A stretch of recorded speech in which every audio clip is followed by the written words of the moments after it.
Bienvenidas y bienvenidos a un nuevo programa de este Diálogo de Saberes, un programa educomunicativo de la Universidad Católica de Cuenca.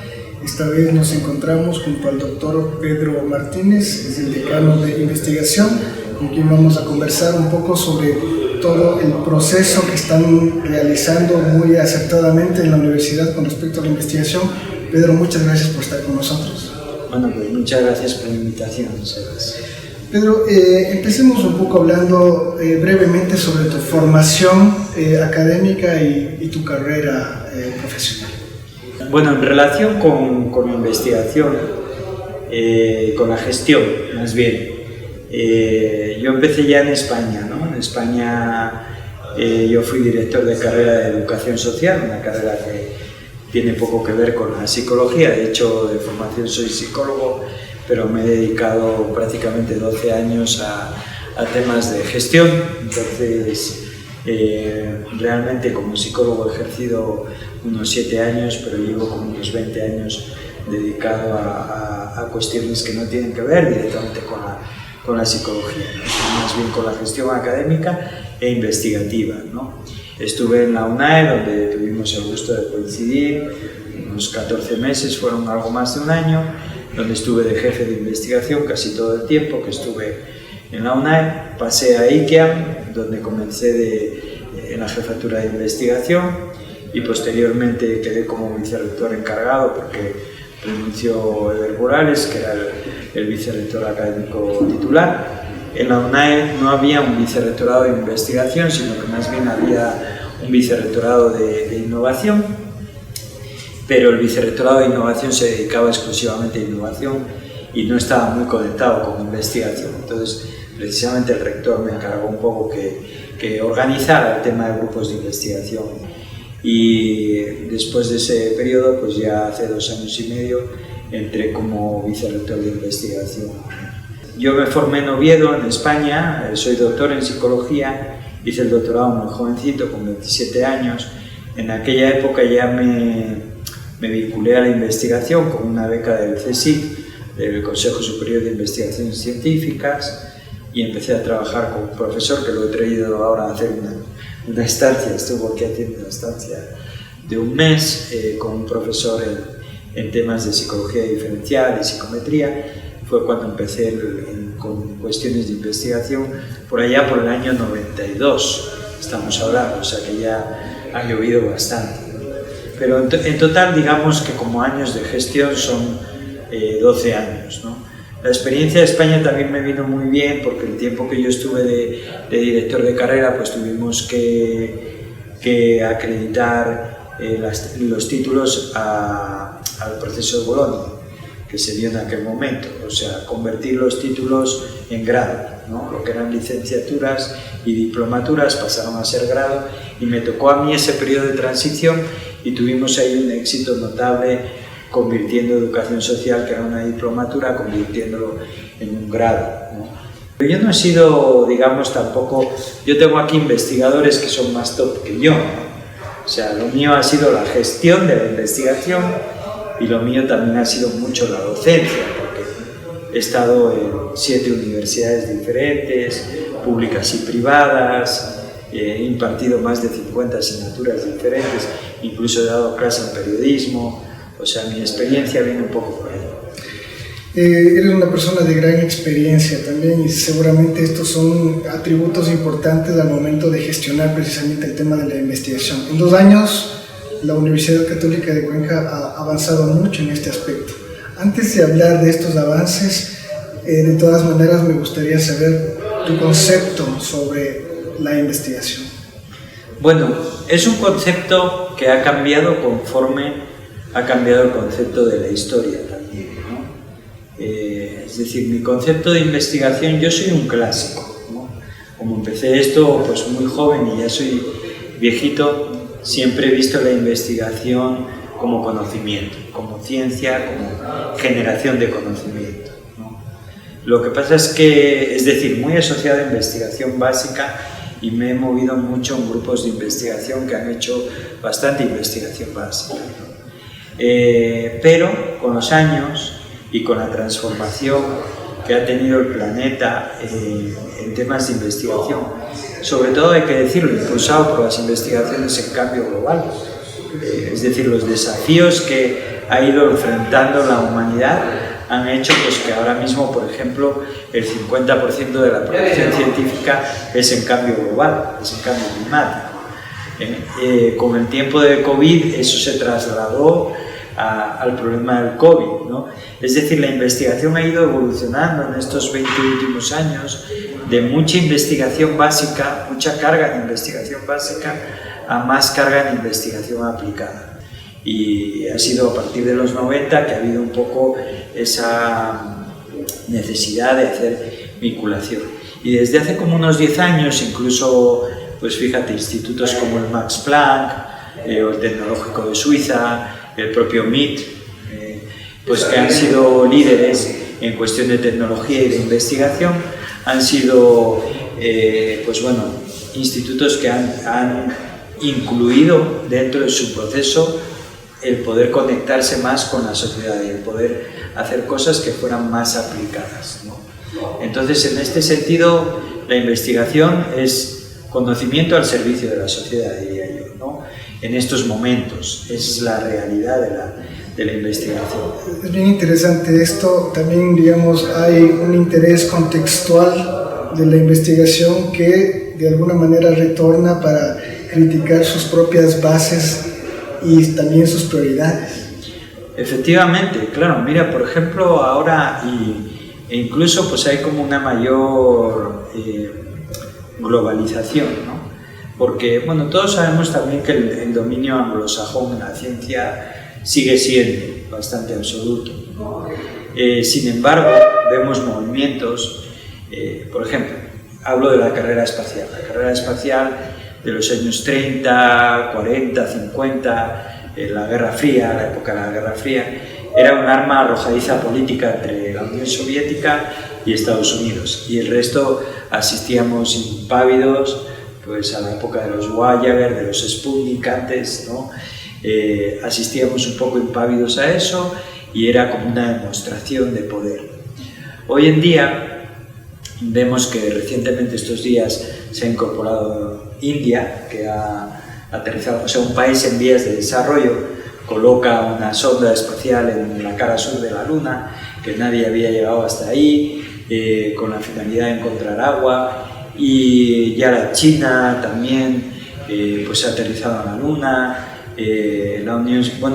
la actual Rusia pues ha retomado un poco esa carrera, pero ya no con el sentido que había antiguamente de demostración de poder, que claro, siempre hay algo de demostración política y de poder, pero ahora ya el interés es buscar nuevas fuentes de recursos naturales que se agotan en la Tierra y de buscar sitios donde se puedan establecer colonias humanas, que no quiere decir que nos vayan a llevar a todos para allá, porque eso es inviable, pero se busca un poco el perpetuar la especie en entornos naturales que incluso, aunque sean hostiles, se puedan transformar, ¿no? También como laboratorio para ver si podemos arreglar el problema que tenemos en la Tierra, ¿no? Correcto, el cambio climático. Lo que tú señalas, obviamente tiene que ver con esa necesidad de ir resolviendo problemas acuciantes que tiene la humanidad, pero entiendo también que para realidades como la del Ecuador también se establecen prioridades locales, territoriales, digamos. ¿Cuáles son esas prioridades que en el proceso tú has podido detectar, ¿no? ¿Qué es lo que te parece más importante? Y no sé si tú estarás de acuerdo conmigo en que esta voluntad de conocer también en esta realidad se traduce en una necesidad de generar nuevas capacidades, ¿no? Para poder hacer frente también a esa cantidad de cuestiones que se plantean en el contexto actual. Bueno, me planteas una pregunta muy pertinente, muy relevante, muy, digamos, abierta y que es muy extensa de contestar. Voy a intentar sintetizar, ¿no?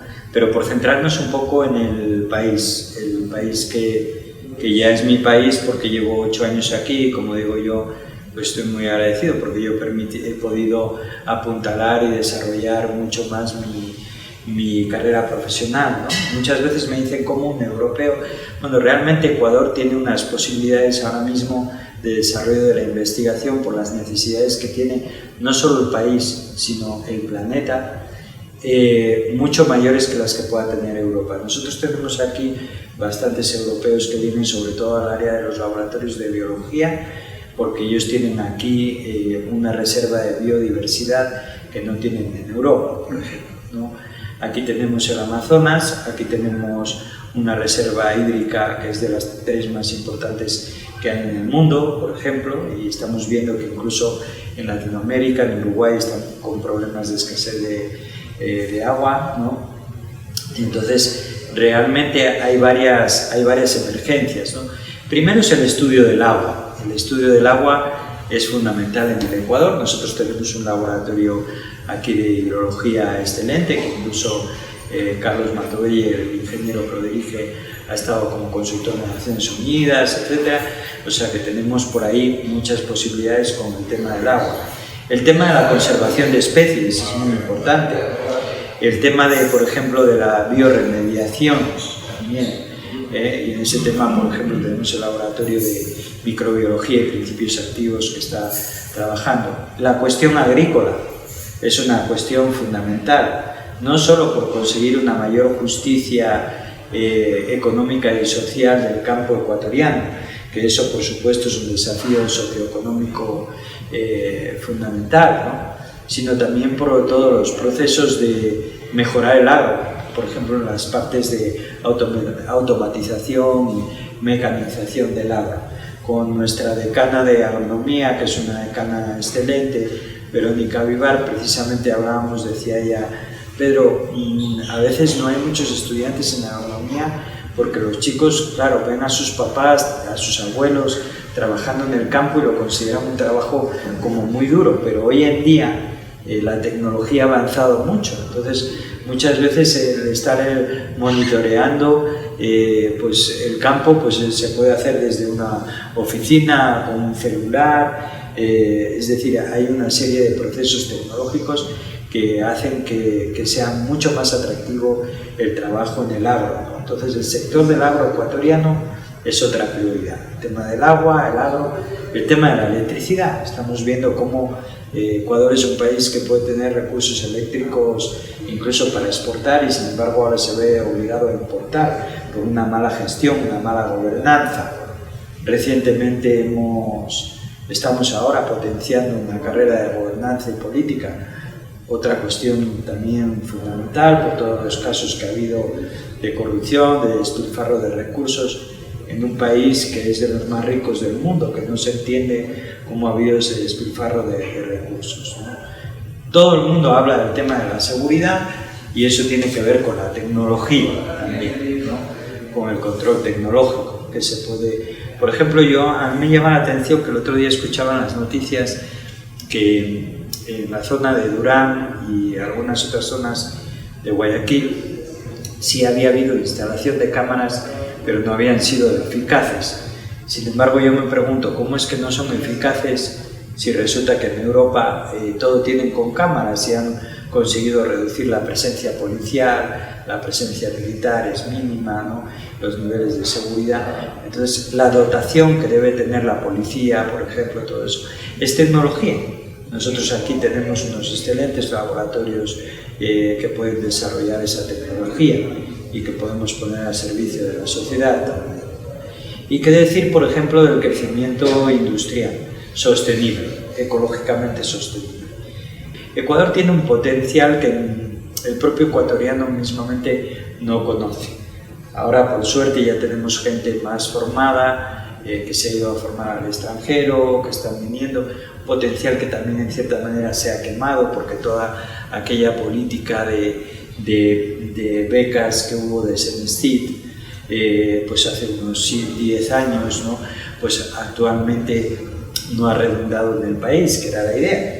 La idea es que hubiera esa continuidad de todo este capital humano que viene, se pusiera al mando o a las riendas del país. Pero eso es justamente lo que intenta hacer la Universidad Católica de Cuenca, en 2 años el desarrollo impresionante de una cantidad de laboratorios, de procesos de investigación y que ha coincidido y que concilia también tu propio desarrollo con este desarrollo investigativo de la universidad. Claro, ahora mismo no está exento de problemas, ¿no? O sea, ahora mismo tenemos 19 laboratorios que están funcionando muy bien, incluido el Instituto de Neurociencias, que incluso es más una unidad de producción al servicio de la sociedad, donde se ofrecen servicios que en Quito cuestan $300, aquí nosotros lo estamos ofertando por $20, ¿no? El tipo de tratamientos que se están haciendo en nuestro instituto, que luego vais a conocer, pero no estamos exentos de problemas en el sentido de que tenemos problemas de crecimiento porque la situación económica hace que también nuestros estudiantes tengan dificultades en los pagos, o sea, también nosotros dependemos mucho, a diferencia de la universidad pública que tiene recursos directos del Estado, nosotros dependemos de nuestros estudiantes, ¿no? No hemos podido crecer más, pero la idea era llegar a unos 40 laboratorios, más o menos equipararnos un poquito a los laboratorios que tiene la Universidad de Cuenca, por ejemplo, ¿no? Y ahora mismo pues estamos en contención sostenido, porque claro, no podemos estar todos los años invirtiendo $2 millones, ¿no? Eso no hay economía que lo soporte, y más en la situación económica que tiene el país. Pero creo que sí es necesario pues que haya un rumbo político como más estable en el país para que nosotros podamos crecer, porque si nosotros podemos crecer, podemos ofertar nuestros servicios a la sociedad mejor, con una mayor calidad, una mayor cantidad de servicios y un mayor eje de desarrollo que se ha ido produciendo, ¿no? en estos años, aunque tal vez de manera no controlada, ¿no? Pero de todas maneras, obviamente hay problemas, siempre los hay en este tipo de procesos, pero es destacable que una universidad privada haya logrado los avances que se ha tenido y se haya enfocado también en priorizar el tema de la investigación, que normalmente no ocurriría si solamente se estaría pensando en los réditos económicos. Ahí hay también un enfoque político, claro. Me parece que es importante mirarlo. Indudablemente, o sea, bueno, yo tengo que reconocer y tengo que agradecer mucho a lo que aprendí tanto en UNAE como en IKEAM. Tal vez mucho más en IKEAM, que había más esa visión de investigación, porque todos sabemos que en educación ha habido un tiempo que hubo un retraso importante en la investigación. Sin embargo, en IKEAM, que era una universidad de ciencias duras, de ciencias básicas, pues teníamos gente que tenía las cosas como más claras, ¿no? En este sentido, ¿no? Empezando por el propio rector Chus Ramos, al que yo le debo muchísimo, del que aprendí mucho, ¿no? Y luego, por supuesto, el impulso que le ha dado nuestro rector, ¿no? Nuestro rector Enrique Pozo pues es una persona que tiene una visión única, ¿no? Tiene una visión estratégica, como yo le digo a él, pues es un político nato, ¿no? Tiene una visión política que no tienen otros, y él ha tenido esta visión no solo de la investigación, sino también de la innovación, ¿no? Porque le ha dado un impulso muy fuerte a la innovación. Y es en ese contexto en que él me presenta su visión estratégica de universidad en el año 2017, ¿no? Y me cautiva con esa visión que él tenía, ¿no? Entonces nosotros, pues bueno, con esas ideas, ¿no? Empezamos, yo recuerdo que yo empecé como asesor de investigación con Rafael García, que fue el que inició toda esta aventura del CITT, que era jefe de investigación en aquel momento, y ahí empezamos a pensar un poco el desarrollo de los laboratorios, que hoy es una realidad de 2 fases y que va a una tercera en el momento en que bueno, veamos un poco cómo también evoluciona el país políticamente, ¿no? Y podamos desarrollar ya toda la idea global que tenemos. Se me ocurre que el hecho de pensar el desarrollo del pensamiento es un nivel, digamos, mayor de entender la importancia que tiene el adelantarse racionalmente para comprender los entornos, ¿no? Pero normalmente este trabajo, que es un trabajo silencioso en gran medida, no es apreciado adecuadamente por la sociedad porque no muestra de inmediato sus resultados. ¿Cómo ves todo eso? Claro, lo que pasa es que, por ejemplo, ¿qué es lo que ocurre? Hay muchos investigadores, como me ha pasado a mí mucho tiempo, te comentaba antes, los que venimos de una investigación clásica, muchos investigadores no están acostumbrados a hacer difusión de los resultados de su investigación, no están acostumbrados a decir, bueno, pues esto que estoy yo haciendo, desarrollando, le puede servir al agricultor que está aquí enfrente y tiene pues unas hectáreas, ¿no?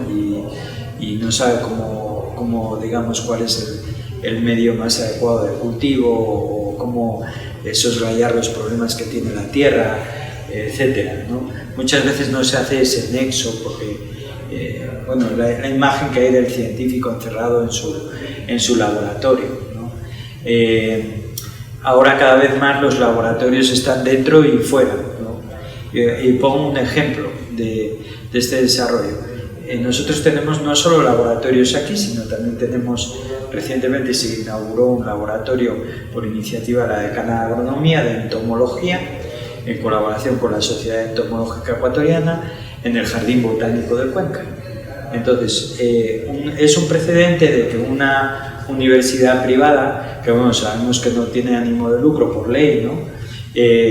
Coloca un laboratorio en un espacio público, ¿no? Y un laboratorio entomológico, precisamente en el Jardín Botánico, tiene mucho sentido para que la gente comprenda en el proceso agrícola la importancia que tienen determinadas especies, ¿no?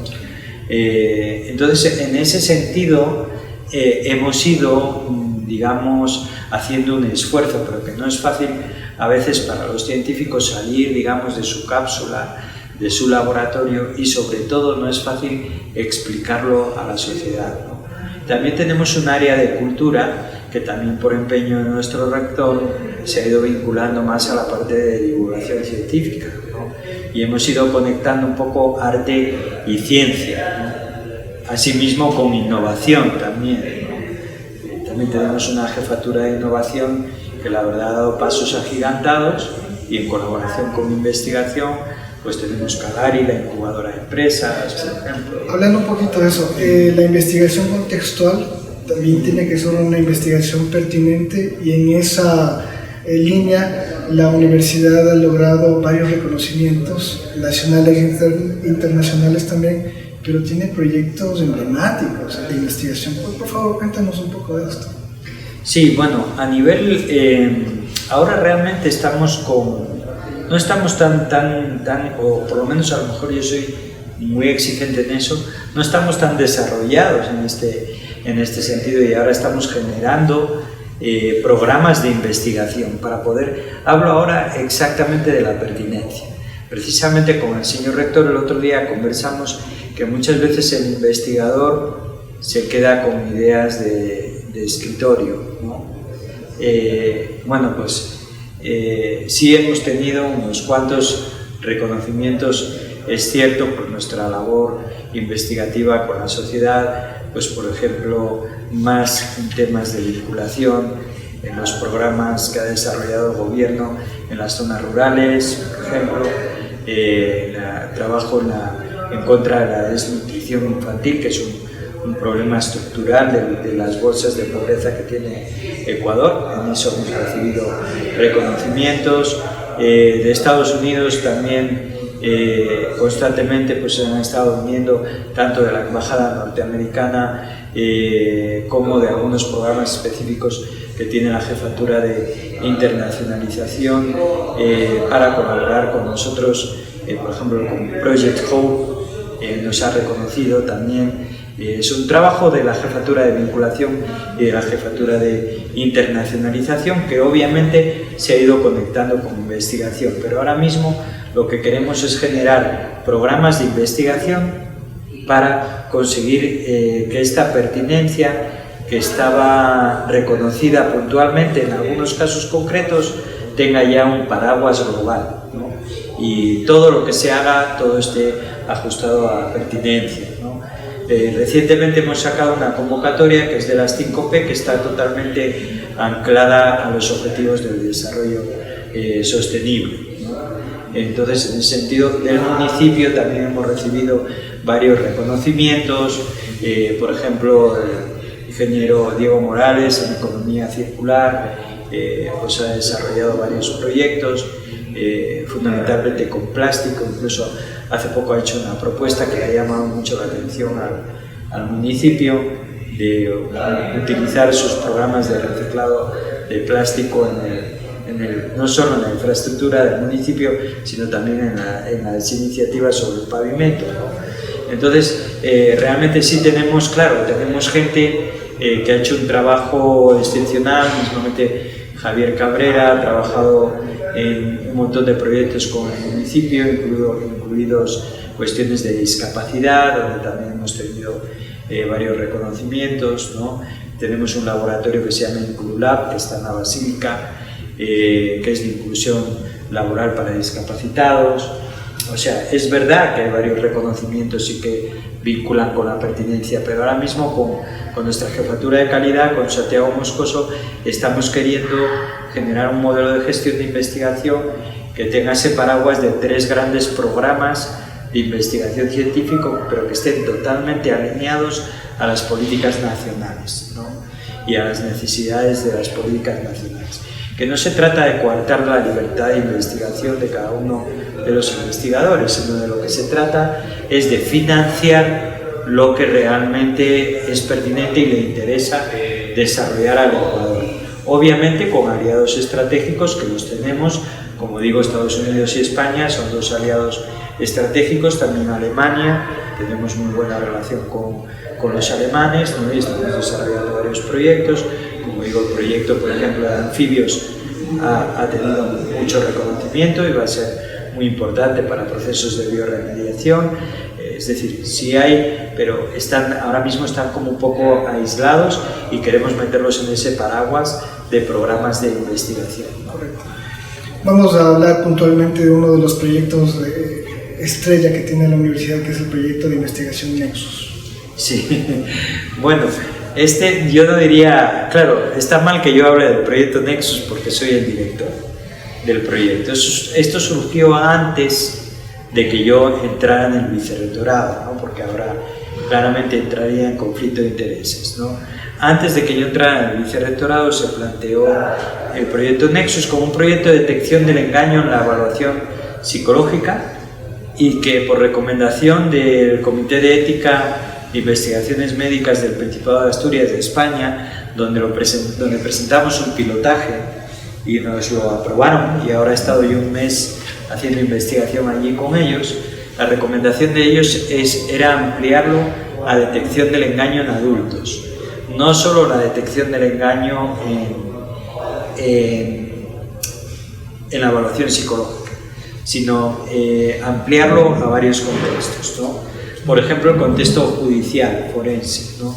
Donde hay muchas veces que verificar el testimonio, pues por ejemplo, de un niño, de una niña que ha sido violado, entorno intrafamiliar, y bueno, se abre todo un proceso de pericias, y es muy difícil determinar cuáles son los hechos, ¿no? Realmente no es una detección de la mentira, porque la mentira, la verdad es imposible conocerla, pasa como con las guerras, ¿no? Kosinski, un gran periodista, decía: en toda guerra la primera baja es la verdad, ¿no? Pues entonces, en todo proceso judicial, en los procesos de evaluación médica y psicológica, donde el paciente tiene un sufrimiento, tiene una experiencia subjetiva, es difícil que sea objetivo, diciéndole al médico, diciéndole al psicólogo qué es lo que le pasa. En procesos de selección de personal, todo el mundo pues da una visión que es a lo mejor socialmente deseable para ser seleccionado y obtener un trabajo. En ese contexto pensamos el Nexus, junto con Juan Carlos Cobos, que es el codirector del proyecto, que es nuestro flamante coordinador del laboratorio de robótica y que trabaja en robótica social. Pensamos en un sistema basado en sistemas de análisis del discurso, en la psicometría clásica, y elaboramos unas preguntas, ¿no? Esas preguntas generan un algoritmo que usa inteligencia artificial. Conforme vayamos pasándolo a más personas, el algoritmo va mejorando porque la máquina va aprendiendo, ¿no? Como digo, hemos hecho 2 pilotajes. En un primero tuvimos un porcentaje de escándalo, por eso de precisión de un 96%, por eso deseamos continuar, porque lo normal es un 70%, pero ahora, por ejemplo, nos hemos ido a España a hacer el pilotaje y nos ha bajado mucho el porcentaje, como a un 50%. Entonces justamente estamos en el estudio de por qué pasa eso y creemos que tiene que ver con factores culturales, lo cual de por sí es un descubrimiento importante. El caso es que el Nexus, que podría ser un proyecto modesto y relativamente normal, generó mucho interés aquí en Ecuador con el teniente coronel Ávila en el área militar. Ellos están muy interesados en que nosotros desarrollemos este proyecto. Y por otra parte, con nuestra jefa de la UPI, de la Unidad de Propiedad Intelectual, Lili Bravo, que trabaja con una empresa colombiana de patentes, sometió, digamos, a un prediagnóstico el procedimiento y resulta que es patentable. Entonces estamos detrás de una patente también. Por eso que todo este impacto que ha tenido el Nexus nos hace pensar que pueda ser un proyecto interesante, ¿no? Podríamos quedarnos hablando de esto, porque se me ocurre preguntarte también si este proyecto podría aplicar también al área política. Indudablemente que sí, y es más. Voy a comentarte que cuando yo empecé con el Nexus, me acuerdo que lo comenté con Antonio Malo, que es muy buen amigo, que fue director de la CNSIC, ¿no? Él está en España ahora, está trabajando allí, y bueno, ya hace muchos años de esto, ¿no? Fue justo antes de que presentáramos el proyecto que yo ya estaba con la idea, y justamente él me comentó esto. Me comentó que podría ser una herramienta muy útil en el ámbito político, ¿no? Creo que incluso llegó hasta oídos de Rafael Correa y que había comentado que era un proyecto muy interesante.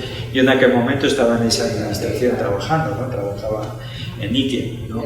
Y bueno, la cosa quedó como en un impasse y justo fue llegar a la Católica y poder desarrollar este proyecto con este maravilloso equipo de gente que tengo, los ingenieros que trabajan en el laboratorio de robótica y los compañeros de psicometría que están siempre apoyando también, ¿no?